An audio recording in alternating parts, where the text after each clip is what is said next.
Good morning, everybody. We're on the Stromer this morning. It's a Saturday morning. It's about 83 degrees Fahrenheit right now. It's starting to get hot here in Las Vegas, so not here a little bit later than I wanted to this morning, but we'll see how far we can go before it gets way too hot. I thought I'd take you for a ride this morning. I just celebrated the 1-year anniversary, and it's going to sound corny, but this bike literally did change my life as far as the ability to just go out and find something that I enjoy from an exercise standpoint. And then I found this little hobby as well, filming it, and you guys have been great. My goal is just to share information, and I thought this bike was really neat. It's humbling with the overwhelming amount of support that I've received from just people that also either like this brand, like this bike, are curious, or whatever it is that has you guys watching. I appreciate it because it makes it fun for me that maybe I'm adding value to somebody's day. I live in the United States. I live in Las Vegas, so you're getting to see a little bit of a different view of Vegas than what you probably see on TV. So this is the suburbs. I'm in the northwest part of Las Vegas. This bike trail is interesting. It runs along the freeway or the highway, and it's well lit. It's well paved. It's away from traffic. Depending on the time of day, there's a lot of people on here or there's not. But in order to get here, I think you can see a little bit earlier, you have to ride in traffic. And, so this was a really nice benefit of living up here, is you could take this road or this path that I'm on for miles. I mean, I think you can take it to the Strip. Now I'm about 30 plus miles from the Strip. In a little while we'll be able to see a little bit. I'll stop the bike and see if I can at least point it out. It's over there in the distance. But I really did want to say thank you to everybody who's been watching. It's funny, most of my subscribers, I have right now about 150 subscribers or so, which is not a lot. And again, I'm happy to have one subscriber, but the majority are in Europe, which makes sense once I kind of figured it out, because this bike or this brand is really popular in Europe. It's a really unknown brand here, but the audience that watches these videos are typically in Belgium and in Germany, and then the United States. So that makes it fun because I've never traveled to Europe. So if you're seeing this video and you live in Belgium or Germany or Switzerland or someplace like that, I do try to make sure that those are subtitled in your language, so you can at least read what I'm saying. One of the reasons for doing this kind of bike vlog today, which is a new experience for me, is there were some questions in some of the comments on the videos I do about this bike, and so I thought I would answer some of those, and then in addition to that, kind of talk about my 1-year experience with the bike. So we'll try to combine that.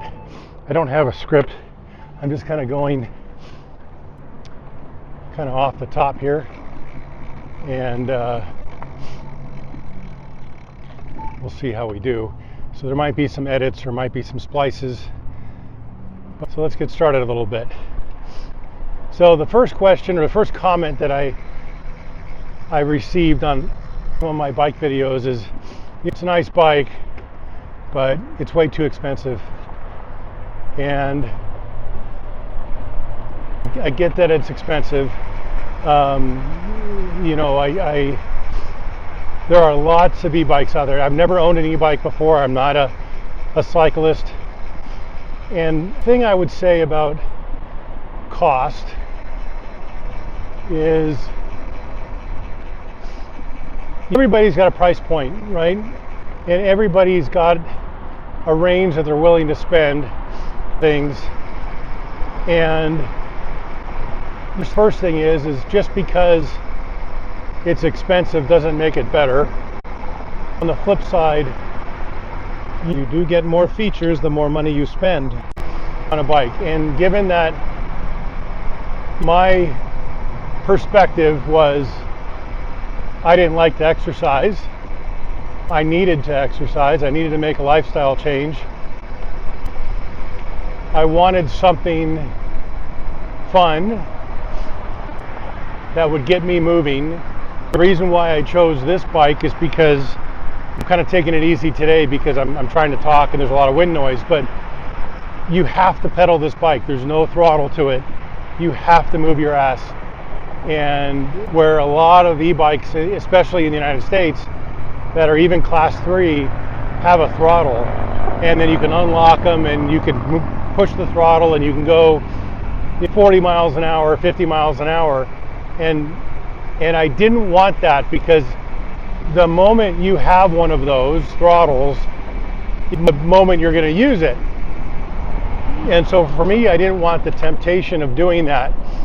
So my goal was to find something powerful from a motor standpoint, but also required you to move. And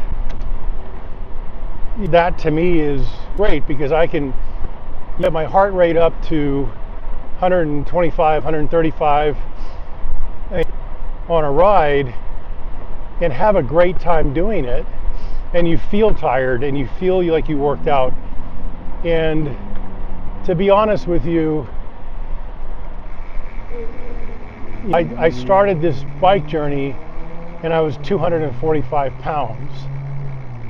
And as I weighed in this week, I'm now 200 pounds.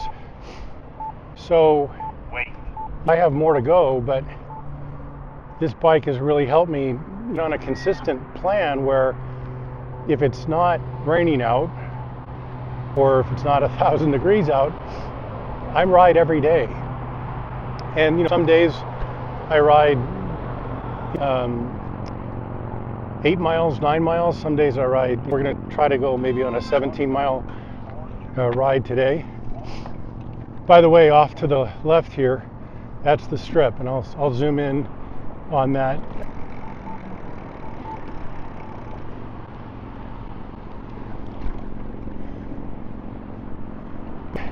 So when I say this bike has changed my life, I'm exercising every day. I've lost weight. I feel better. I enjoy what I'm doing. And then I have a little side hobby now too that takes me away from thinking about work, about both being on the bike, but then also making these videos and trying to learn that.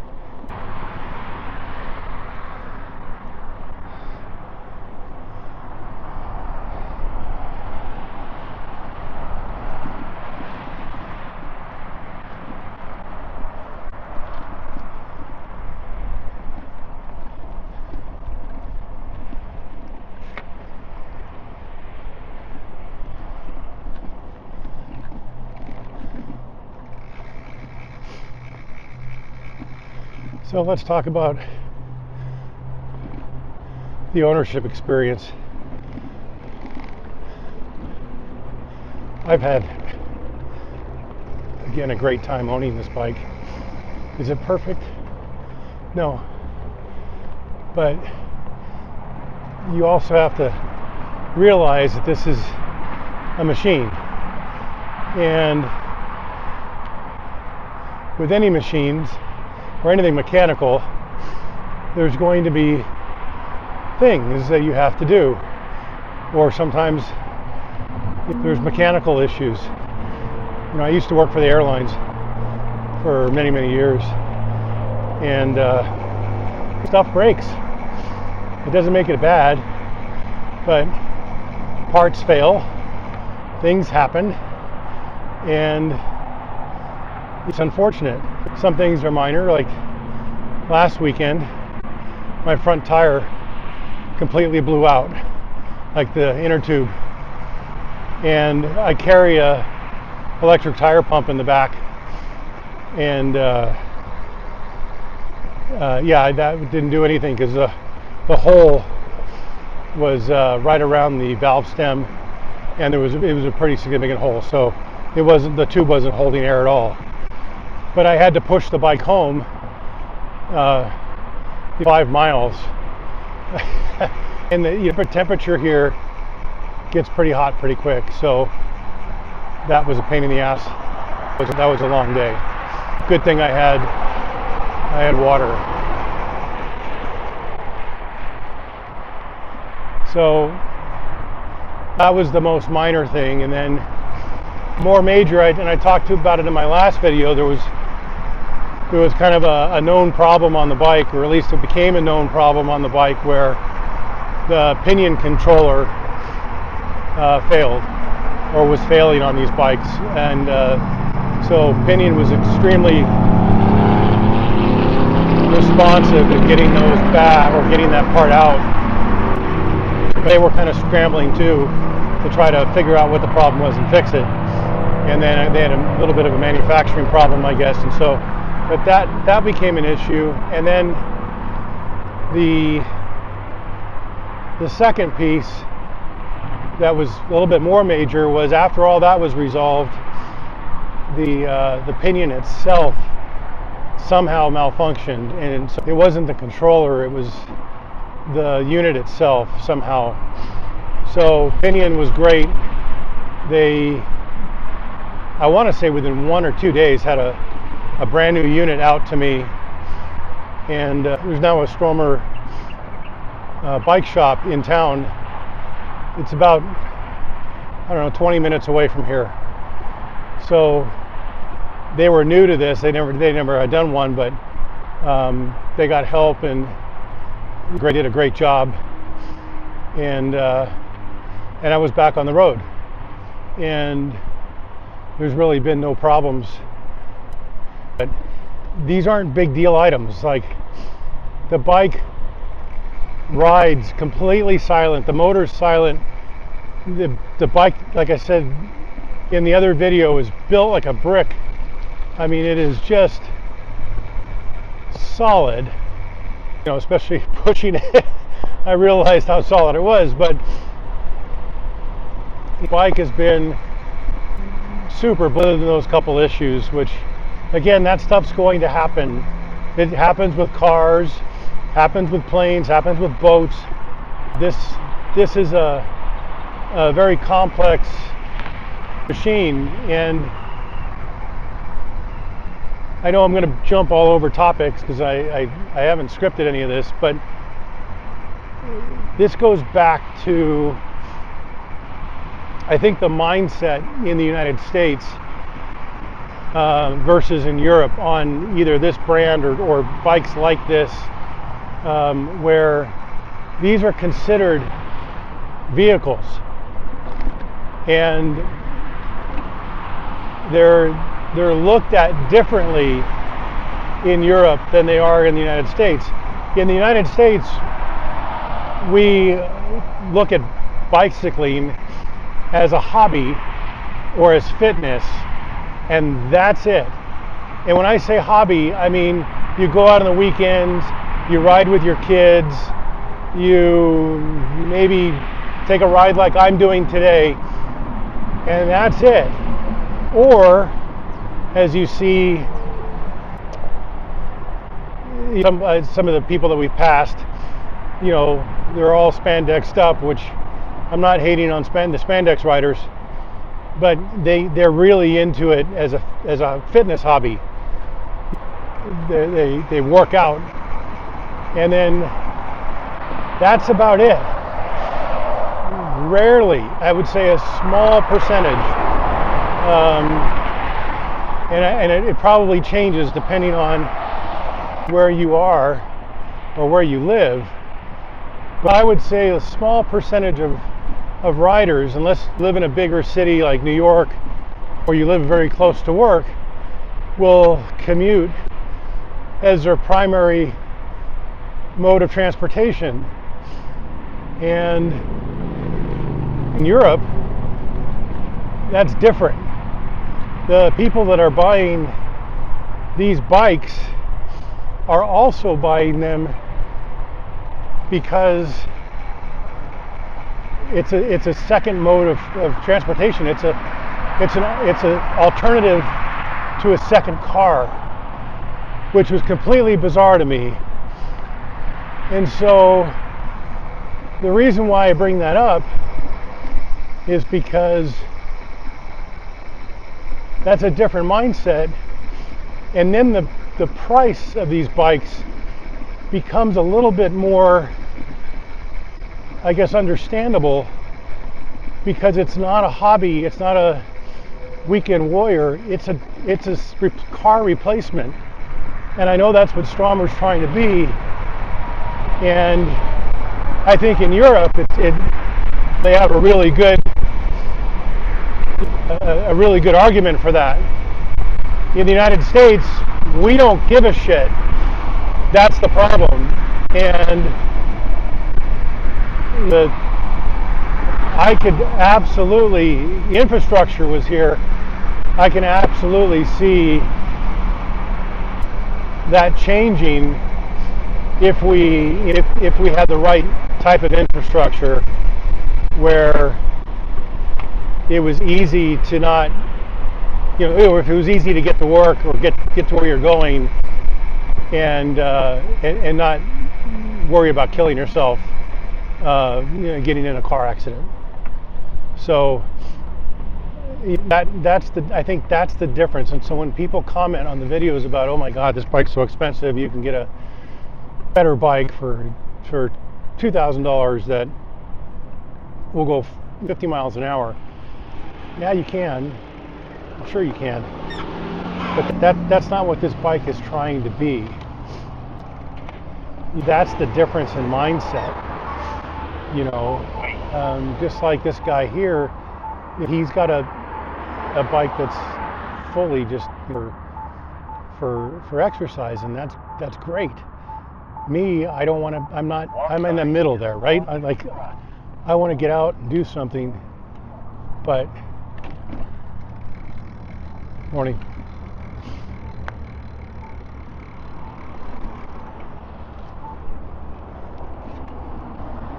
But quite frankly, I don't want to work that hard, right? So I'm in that in-between zone where I gotta move my ass, but I don't want to move it that much, right? And so for me, this is fun. I'm in that category of fun, right? This is a hobby for me, and it's exercise, and I can balance the two, and this bike becomes that. But in Europe, you guys use this bike as an alternate of a car, and I watch.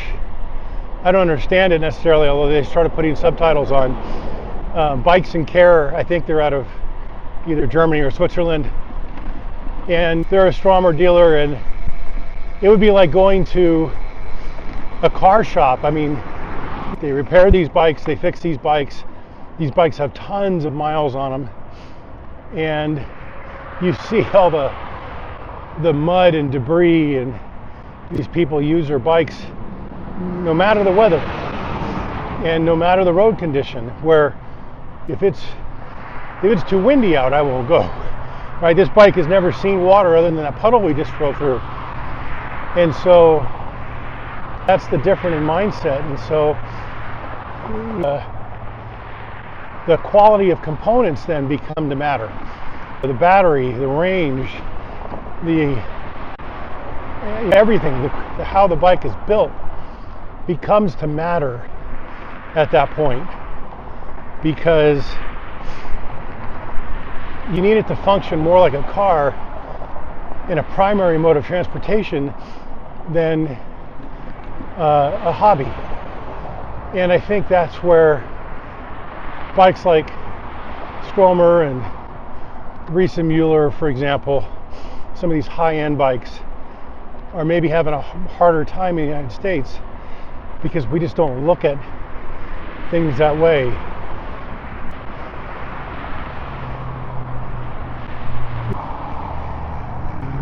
One of the buying decisions that I made when looking at this bike was, what's the company behind it? That's important to me. Like, what are they all about? What are they trying to do? So when I researched these bikes, it was, what is the company that makes the bike? What is their goal? Stromer's been around for a long time. They are constantly innovating, and they're really trying to make a difference, where I think some of these other companies are trying to make a profit, right? I'm not saying Stromer's not, but they're just in it because e-bikes are popular. And that was important to me in my buying decision as well. Now, I've never ridden another e-bike. I'm sure they're great. I have nothing against these other brands at all. I'm just saying what went into my buying decision. And again, you have to look at, what are your goals? What are you into as far as what you're trying to accomplish? And that should be the motivator. So if you're trying to get off your ass and get inside and go do something, then it doesn't matter what you spend on it, whether it's $1,000 e-bike or a bike like this. Just get out there and do it, and you're going to have a blast. Somebody commented on one of my videos about cameras or something, and they were so excited they were getting an e-bike, and it was like, that's awesome. That should be the response. It shouldn't be, oh my God, you didn't spend $1 bazillion on a Stromer, you suck. It's, dude, like, that is awesome.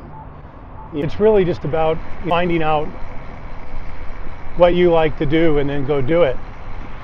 And so in life, we have these ranges that we all determine where the value is. And for me, I saw a lot of value in this brand and in this bike, and I decided to go all in. And because I went all in my mind, I have to justify spending the money.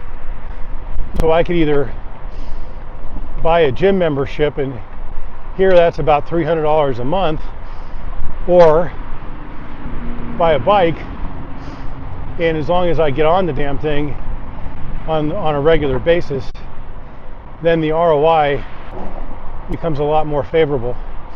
So anyway, that's the way I kind of looked at it, and so that kind of hopefully answers the price question. And some of you will agree and some of you will disagree, and that's okay. This is my mental math that I had to make.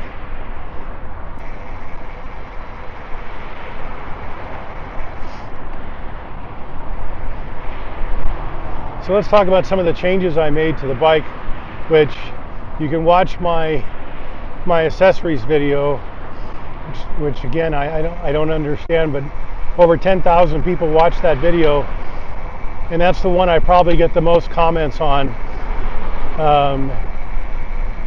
And I'm really appreciative of it, but I haven't really made a bunch of changes to the bike since that video. I did try a different seat, and I bought the wrong size, and it was more of a wide seat for the bike, and I just couldn't find the right fit. Like, it was either too far forward or too far back. There was no happy medium. It was, I don't know. So I ended up putting the other seat back on, which I really, really enjoy. That seat, by the way, the one I have that I like, is really hard to get. but I'm glad that I have it, and it seems to solve the pressure in the front and the pressure on the tailbone. There's no pressure on the tailbone whatsoever. The other thing I bought was that holder for Unit 1 helmet, for they call it a navigation remote, but it's the turn signal, and that was a really, really great little purchase, and that guy makes some great products for the Netherlands, and I'll leave a link and you can support his channel, or his, I think he's got a YouTube channel too, but you can support his website if you're looking at the GPS remote. A couple things I want to buy for the bike is I want to get the new Unit 1 helmet, and the reason for that, it's got a lot more ventilation in it, and so on a day like today, where right now it's about 86 degrees Fahrenheit and climbing, just to have that extra airflow would be great. Plus it talks to the bike and you get your brake lights and the turn signal thing will work. And so I find this helmet to be really, me it adds safety. A, it's a good helmet, but B, just the visibility. I know I look like a 6 foot tall strobe light, kind of a big giant dork, but I'd rather people see me than not see me. And so if the flashing strobe in the middle of the day makes sense, or the brake lights in the back makes sense, where somebody can see that, then it's all worth it in my mind. I grew up riding bikes never wearing a helmet, and we never wore helmets as kids. I grew up in the 70s, 80s, 90s. Helmets weren't really a thing, and now it much as I maybe don't like wearing one, it makes total sense, not only from this helmet here, the visibility, and then the safety part of it. Just makes sense, especially when you're riding in traffic like this. So I always wear the helmet.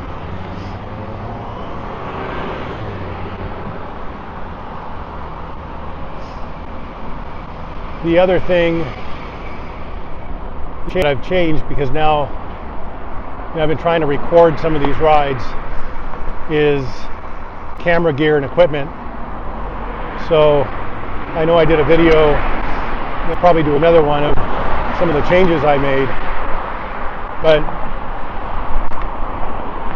we're filming right now on the Insta360 X4, which today we're filming in 5.7K 60 frames. The reason for that, instead of 8K, is I wanted to try to keep the camera temperature down, because I knew it was going to be hot outside. I've never had the camera overheat, but I also don't want to mess with it, especially given I'm trying to do this video in one take. Anyway, I hope you like this video. Give you some stats here. We rode about 17.19 miles so far, about 61 minutes of ride time. Average speed today was only about 17 miles an hour, so again, not too fast. Top speed today was 30. And the temperature right now is about 88 degrees Fahrenheit, so not too bad. We beat the heat. Thank you guys so much for watching. If you have any questions, please leave them in the comments below. I do answer every comment.